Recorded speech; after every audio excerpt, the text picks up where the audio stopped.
Et salut tout le monde, c'est Gaming FR. Voilà, on se retrouve sur une nouvelle vidéo sur Kerbal Space Program. Donc on m'a envoyé un commentaire me disant est-ce qu'il serait possible que tu puisses fabriquer ou concevoir un plus gros aéronef que celui de la précédente vidéo. Donc eh bien oui, je vais le faire. Donc mes vidéos précédentes ont été faites à partir d'un logiciel trop compliqué pour moi. Donc je me suis renseigné, j'ai cherché un peu partout et j'ai découvert ce logiciel. Et il est un peu mieux que, enfin, il est beaucoup mieux que l'autre. Voilà, et je ferai mes vidéos à partir de ce logiciel. Donc s'il vous gêne, s'il vous dérange, s'il y a quoi que ce soit, vous me le faites parvenir et j'essaierai de changer quelques petits trucs. Voilà. À part ça, eh bien, on conçoit notre nouveau aéronef.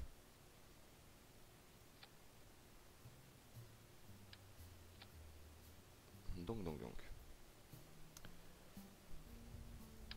Hop. Ah, c'est bon. Là, c'est bon. Donc j'ai choisi le MK1. Euh, je sais pas pourquoi. Hein, le MK2, c'est pour moi c'est un cockpit qui va dans l'espace. J'ai fait quelques aéronefs de surface avec le MK2, mais je préfère le MK1. Donc voilà, on m'a pas précisé avec un MK2, avec un MK3, donc on m'a pas précisé la grosseur, rien. Donc je fais un peu comme bon me semble. Hein. Voilà. Hop.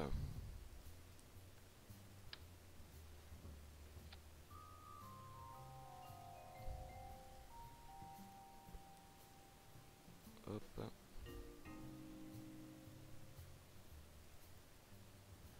On va commencer par les volets arrière. Hop.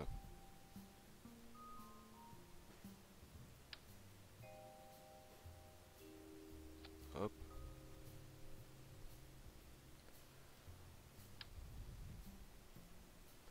On va consolider tout ça.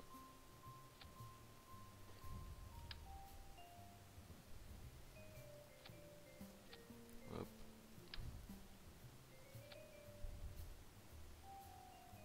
Hop. Ça m'a l'air plutôt pas mal.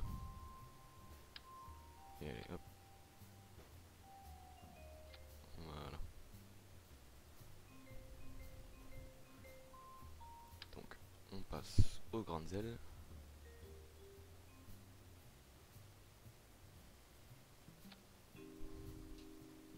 Non, pas pour l'instant.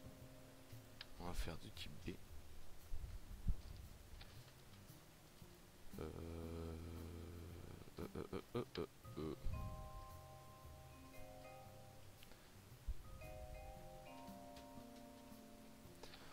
Comme ça. Là, un espace. Et là. Donc ensuite, voilà, c'est droit. On est OK. Des ailes à l'avant. Vous allez comprendre pourquoi. Je vais vous expliquer tout ça. Voilà. Ouais, j'avais dit. On va les rentrer légèrement. Hop. Donc, pourquoi des ailes avant? Des ailettes avant. Donc, regardez. Hop. Le center of mass et le center of lift. Donc là, c'est mauvais. Là, notre avion va monter en, haut, en hauteur. Le nez de l'avion va partir vers le haut. Donc c'est mauvais. Il n'y a pas de stabilité. Pour qu'il soit stable, il faut que le center of lift soit légèrement avant le center of mass. Le petit point du centre de masse. Donc pour ça, à l'avant, lorsque je vais appuyer sur S ou votre touche prédéfinie par vous pour faire monter l'avion, donc décoller, les ailes avant, ces ailettes là, les petits volets là, ils vont descendre. Sachant que s'ils descendent, l'air fait ça et hop, il descend. Donc qui va soulever l'avant. À l'arrière, c'est l'inverse. Les volets montent pour que l'arrière fasse. Ok. Donc, pour ça, on va légèrement incliner celle de l'avant. Vous allez voir que, hop, vous voyez, on le fait sortir un peu plus parce qu'on va rajouter du poids. Donc on va compenser tout ça. Au pire, regardez ce qu'on va faire. Ça, l'Advanced Inline Stabilizer, ça sert beaucoup. Ça fait office d'un SAS automatique, hein, et ça assure une stabilité, une deuxième stabilité après le SAS de votre pilote. Donc voilà. On met en place. Donc on enlève ça. Hop. On met en place nos trains d'atterrissage. Non. Ceux-là. Hop. Et là-bas.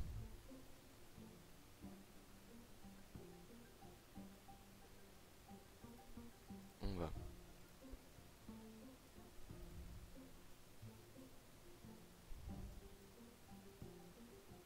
Hop.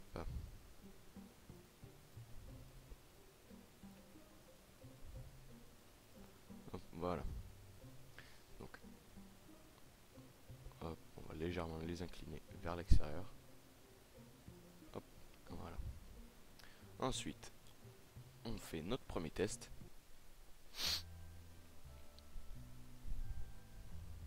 Et on regarde si j'ai pas dit de conneries.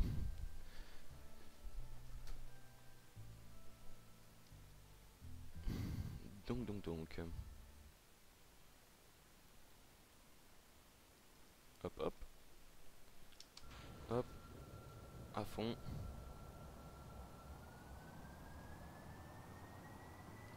Donc il est assez stable au décollage. Là il devrait décoller. Oh parfait. 80 mètres secondes, il décolle. On enlève le SAS. Vous voyez qui pique du nez légèrement, hein. Mais il est stable. Il part pas directement vers le haut ni vers le bas. Donc ça va. Ça c'est une question de réglage. Sinon, il est plutôt pas mal, hein, plutôt maniable.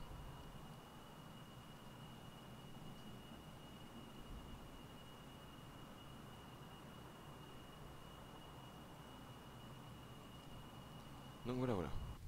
Hop. Hop.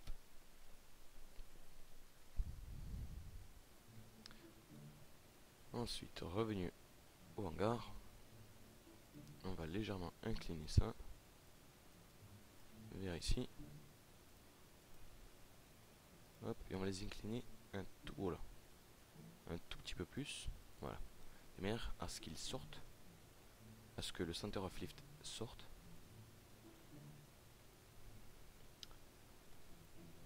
Donc, après, pourquoi pas. Quoique, non, on va pas toucher aux ailes arrière. Sinon, il va y avoir trop de choses à régler. Donc à partir d'ici, vous faites un peu ce que vous voulez, hein. Vous l'habillez comme vous voulez. Faites attention, surveillez. Vous surveillerez à votre center of lift et à votre centre de masse. Car admettons, rien que 300 kg, regardez, hop. 300 kg, regardez ce que ça fait au center of lift, au centre de masse. Hop. Alors qu'il est comme ça de base. Donc imaginons, hop, on le met comme ça. Et on va un peu l'habiller de manière qu'il soit un peu plus joli, qu'il fasse un peu plus quoi, explorateur quoi. Non, pas deux, je me suis trompé. Là.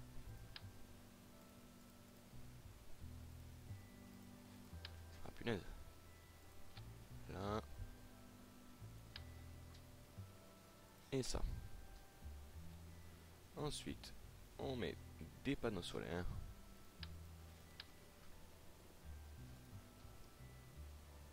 Hop.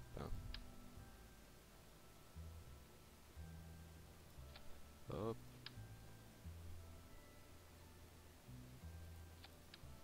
Hop. Et un petit dernier. Et voilà. Donc des panneaux solaires dépliants. À l'arrêt. Toujours à l'arrêt. Ne vous amusez pas à les déplier en plein vol. Sinon, bah, vous allez voir ce que ça fait. Hein. Ils vont se casser. Ils vont partir en 1000 morceaux. Donc ce serait ballot. Hop. Ensuite, non, les batteries on les a mises. Science c'est bon. Utilitaire. Donc cet item là fait partie d'un mode. Je ne me rappelle plus du nom. Mais ils sont vraiment intéressants. Peut-être que je ferai une petite vidéo sur ce mode. Car, bah écoutez, je vais vous faire un petit briefing. Au lieu d'avoir un docking port, c'est mieux d'avoir ça. Pour l'unique et seule raison, c'est de ne pas être de ne pas s'accoster, de ne pas s'amarrer à un autre vaisseau pour pouvoir transférer du fuel, du monopropellant ou tout ce que vous voudrez. Ça sert juste à avoir un lanceur, donc un lanceur avec du câble ou le liquide passe et des radial connectors. Vous faites une EVA dans l'espace ou même sur la terre ferme, vous faites une EVA, vous descendez, vous venez chercher le câble, vous marchez jusqu'à l'autre jusqu'à l'autre vaisseau, vous l'attachez au radial connector port, vous remontez dans votre vaisseau ou par l'autre conducteur et vous transférez tout ce que vous voudrez, tout ce qui est fuel, tout ça, vous pourrez le transférer. Donc c'est plutôt pas mal. Donc oui, bon, bref, c'était une petite introduction sur le mode. Ensuite, pourquoi des docking ports? Des petits. Si nous voulons transporter des drones ou des rovers, ça va tout de suite mieux que de faire avec des détachements. Ça nous permet de les rattacher, nani nana. Et le drone ou le rover, ça nous permet d'économiser un peu de fuel, donc de l'avion. Sachant que le rover ne pourra pas aller en hauteur et le drone oui. Donc si vous savez assembler les deux, je pourrais faire une vidéo bien sûr avec plaisir sur le rover et drone combiné et vous montrer un peu de quoi ça a l'air. Si vous le faites, ne faites pas quelque chose de 10 tonnes, à moins d'avoir un gros avion. Sinon, un avion similaire à celui-là ne pourra pas le supporter. Ni en propulsion, donc en force de vitesse, en force de déplacement, pardon, et ni en poids. Voilà. Donc, allez, pour le fun, on va mettre des containers. Donc, hop. Donc, ces containers peuvent accueillir des petites pièces comme ça, les panneaux solaires, les batteries, les parachutes. Tiens, les parachutes, on enlève. Vaut mieux prévenir que guérir. Si on a un problème quelconque, panique ou les choses comme ça, il vaut mieux déclencher les parachutes et atterrir sain et sauf que cela jouait à la Rambo, y aller comme un bourrin et tout casser. Et voilà. Donc on recontrôle nos masses et notre center of lift. Et là, on s'aperçoit que ça a bougé, donc on va légèrement... Oh là. Voilà. Ça nous suffira. On va peut-être mettre des structures ici et au milieu. Voilà. Donc d'après moi, bah, le vaisseau est... Ah ouais, si on oublie les échelles. Enfin l'échelle, pas les...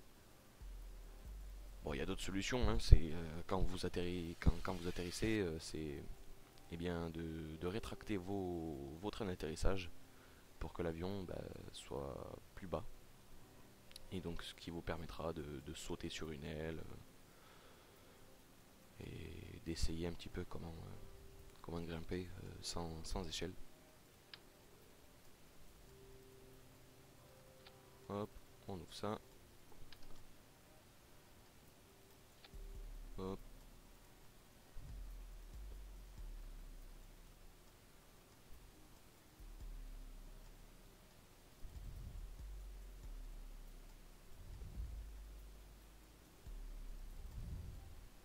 Et hop. Voilà.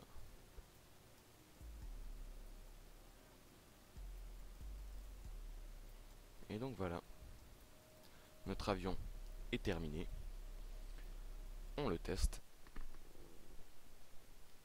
Et on va voir si eh bien, des problèmes apparaissent.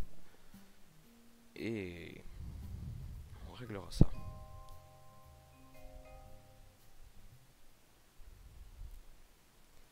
Donc on active ça. RCS, SAS. On allume nos machines. On enlève les freins. On se propulse.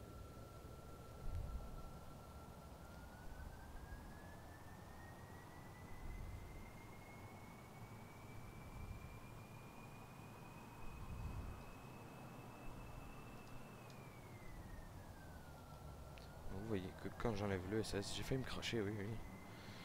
Je l'ai fait un peu trop bas. Donc, stabilité assez performante, sauf que, eh bien, notre avion a tendance à piquer du nez. Si ce n'est que ça, donc à cette vitesse-là, rien de grave, ne vous affolez pas. C'est pas, c'est pas la mort. Donc un autre test. Oui, voilà, le vaisseau ne bouge pas, à part les turbulences. Donc ça veut dire que votre vaisseau est apte à voler. Voilà comment faire un avion stable. Peu coûteux, je ne sais pas. Non, je pense que il est assez cher celui-là. Vers les 80 000, je pense. Hein. Avec tous les petits équipements qu'on a pu y mettre. Sinon, à nu, bah, je sais pas. Alors, je sais pas si je peux, bah, par exemple, vous envoyer ou transférer le fichier de cette sauvegarde. Donc à nu, bien sûr, hein, à nu. Je pourrais pas vous mettre avec les modes, tout ça, sinon il va vous falloir les modes. Et donc c'est mieux de le faire à nu pour que tout le monde puisse l'utiliser. Et bah, si quelqu'un peut m'orienter ou peut m'aider, m'envoyer un commentaire ou un message. Et ce sera avec joie que je vous ferai passer cet avion. Voilà, voilà. Hop, là on va essayer d'atterrir sur cet aérodrome. Hop, on va y aller doucement, mais sûrement.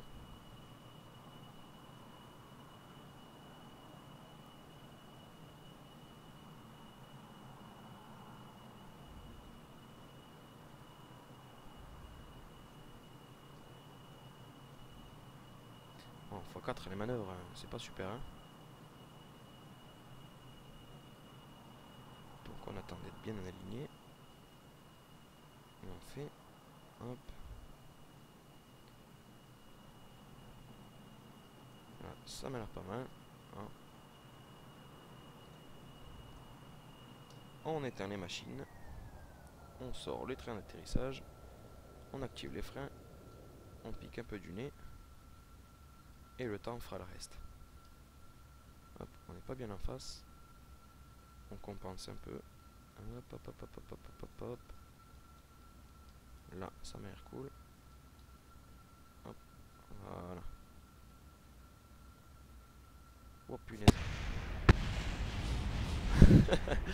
Bon, bon bah écoutez, c'est un atterrissage plutôt réussi, j'ai envie de dire. Hein, rien à dire. Le vaisseau, l'avion ne bouge pas. Non, je déconne, c'est un atterrissage complètement raté et à chier. Bon, voilà. Eh bien, voilà, ben, on va se quitter sur cet atterrissage un peu raté. Et puis, je vous dis à la prochaine. Écoutez, n'hésitez pas à commenter ou à me poser des questions. Et puis, on se retrouve pour une prochaine vidéo, un autre tuto. Et